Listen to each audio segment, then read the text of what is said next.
Star Command Revolution je real-time stratégia, ktorú som kedysi často hrával. Páčila sa mi tematicky, pretože real-time stratégií vo vesmíre v tom čase veľa nebolo.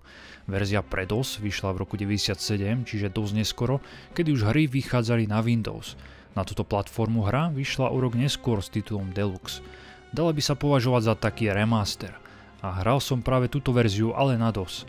Podobnou takouto unikátnou hrou bola Submarine Titans z roku 2000, ktorá sa odohrávala na morskom dne. Ovládali ste v nej ponorky, či už pomocné alebo útočné, strieľajúce smrtiace torpéda. No a nesmieme zabudnúť ani na StarCraft, ktorý vyšiel na konci roku 98. SCR bola prvá hra firmy Metro 3D, no z historického hľadiska sa zdá, že sa v hernej branži nevedela uchytiť. Ďalšiu hru vyrobila na Dreamcast, v tom istom roku presedlala na Game Boy Color a v roku 2001 vyrobila akčné RPGčko Dark Angel na PlayStation 2. Je veľká škoda, že skončili tak skoro, mali potenciál, ale asi ho nevedeli prerobiť do hry a predať. Dnes už podľa mňa robí každý člen Metro 3D nejakú inú robotu. Keď Star Command vyšiel, dostával zmiešané hodnotenia, no prevažovali tie nadpriemerné. Z 8 recenzií dostal slušných 61%. Jeden recenzent hru porovnával s Red Alert, že zvuky neboli realistické, nebavili ho hlášky jednotiek a pozadie celkovo bolo zle urobené. V leveli číslo 497 dostala od Petra Bulíže slušných 5 zo 7. Písal, že je to v podstate vykradnutá Duna 2, ale vo vesmíre. CD verzia mala mať aj videosekvencie, no mne aj iným sa ich nepodarilo spustiť. Vysvetlili by vám totiž príbeh. V galaxii Zeta sa strhne medzirasový konflikt, hneď ako je nájdený bohatý energický zdroj menom Soul Knight. V hre je prezentovaný ako žlté žiariace vajco, ktoré keď rozstrelíte, tak vybuchne do menších častí a vaša mothership ich môže zobrať. Všetky rasy, ktoré doposiaľ nažívali medzi sebou v mieri, sa zmenia na krvilačné beštie a pôjdu si po krku, aby získali nadvládu nad Soul Knightom. Ako sa hovorí, kde sa dvaja bijú, tretí zvíťazí. Tyranský warlord Navrek získal kontrolu nad galaxiou vďaka niekoľkým vraždám v politike. Toto sa rozhodne zmeniť malá skupina nazvaná Star Command. Pokúsi sa zničiť Navreka a obnoviť mier v galaxii. Ak ste videli Marvelovský Guardians of the Galaxy, príbeh je podobný. Úlohou nelinárnej kampane je teda zničiť Navreka. Do začiatku máte len Mothership, ktorá môže stavať budovy a získavať zdroje. Nedokáže útočiť, takže ju musíte chrániť a ak vám ju zničia, kampaň skončí. Na kampani je unikátne to, že hneď ako úspešne dokončíte mapu, tak sa nezobrazí víťazná obrazovka a nenačíta sa ďalšia mapa. S materskou loďou musíte ísť do ďalšieho systému. Cesta je znázornená na kraji mapy zelenou vajcovitou dierou. Do predchádzajúcej mapy sa môžete kedykoľvek vrátiť. Zostanú vám v nej jednotky a budovy, ako ste ich tam nechali, a ak ste nepozbierali všetky suroviny, tie tam takisto ostanú, takže sa po ne môžete vrátiť neskôr. Jedine materská loď môže cestovať do iných systémov, takže jednotky musíte nechať v tom systéme, v ktorom ste ich vyrobili. Kampaň začínate za Teranov, no v ďalších systémoch budete môcť ovládať aj ďalšie rasy a ich vzájomné kombinovanie je esenciou celej kampane, a len vďaka nemu môžete vyhrať. Horšie je, keď kampaň hráte dlhšie a urobíte nejakú chybu v jednej mape, potom sa to nedá vrátiť späť a musíte ísť celú kampaň odznova. Preto som radšej hral samostatné mapy, kde sa dalo lepšie vyblbnúť. SCR je klasická real-time stratégia, v ktorej si môžete zahrať za 4 unikátne rasy. Sú tu dve humanoidné, nomádi a terania, jedno super inteligentné AIčko, komputroni a plávajúce mozgy menom Triumveriti. Každá rasa sa špecializuje na nejaký typ útoku, má jednu špeciálnu budovu a svoju vlastnú superzbraň. Nomadi sa špecializujú na poškodenie štítu. Keď nejakej jednotke zničíte štít, tak vybuchne.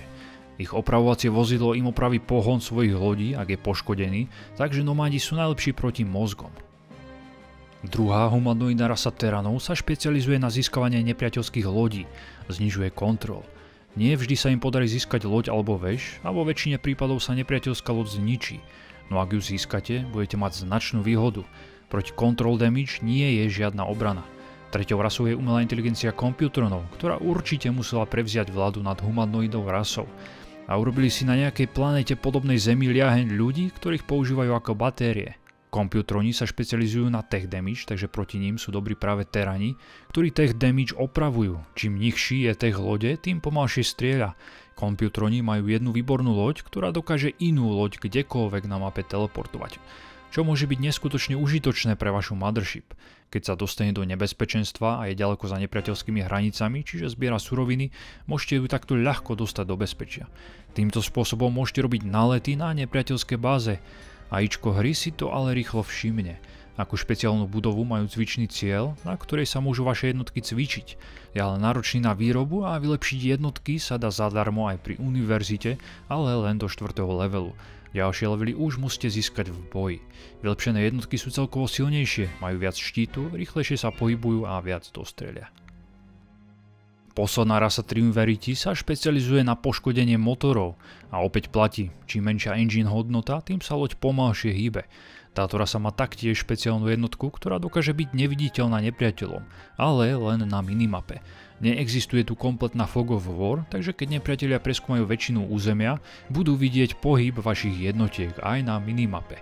Ako špeciálnu zbraň majú opravu Matrixu, ktorá môže kdekoľvek na mape kompletne opraviť priateľskú loď a dokonca časť štatistík navýšiť. Každá rasa má taktiež až 16 postaviteľných lodí a stavieb. Niektoré sú si podobné, napríklad hlavná báza či tréningová škola. V tréningovej škole, čiže univerzite, sa môže mothership učiť nové technológie, no musí stať pri nej v tesnej blízkosti. Trénovať sa môžu aj jednotky, no len do levelu 4 a aj to poteší. Čo sa týka rás, pre mňa sú favoritmi nomádi s ich deštruktívnou silou a najkrajšími jednotkami v hre a potom kompjutroni s ich taktizovaním. Je tu až 5 typov surovín, no budete potrebovať len dve, jednu všeobecnú a druhú špecifickú pre vašu rasu. Môžete zbierať aj suroviny iných ras, ktoré sa vo vesmíre voľne nachádzajú, no je možné, že ich v hre vôbec nepoužijete. Ak zničíte nepriateľskú rasu, môžete postaviť nepriateľskú bázu a začať vyvíjať cudzie technológie. Ak sa dostanete s materskou loďou k nepriateľskej univerzite, môžete sa naučiť ich technológie, čiže lode a budovy, no až keď ich budete mať všetky, až vtedy získate možnosť postaviť si bázu tej rasy. Keď zničíte nepriateľskú loď, vyskočí z nej taktiež surovina rasy a malé množstvo Soul Knightu. Všetky tieto vlastnosti hry budete s radosťou objavovať. Škoda, že mi v DOSovej verzii nefungovala ani hudba, takže som ju musel externe pustiť k hre.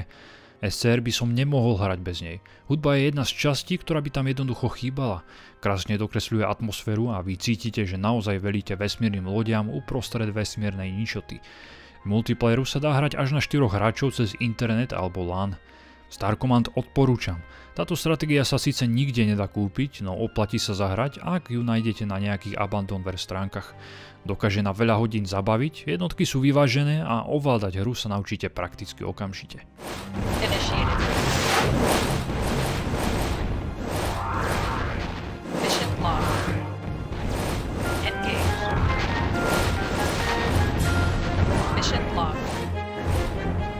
Orders received. Orders received. Orders received.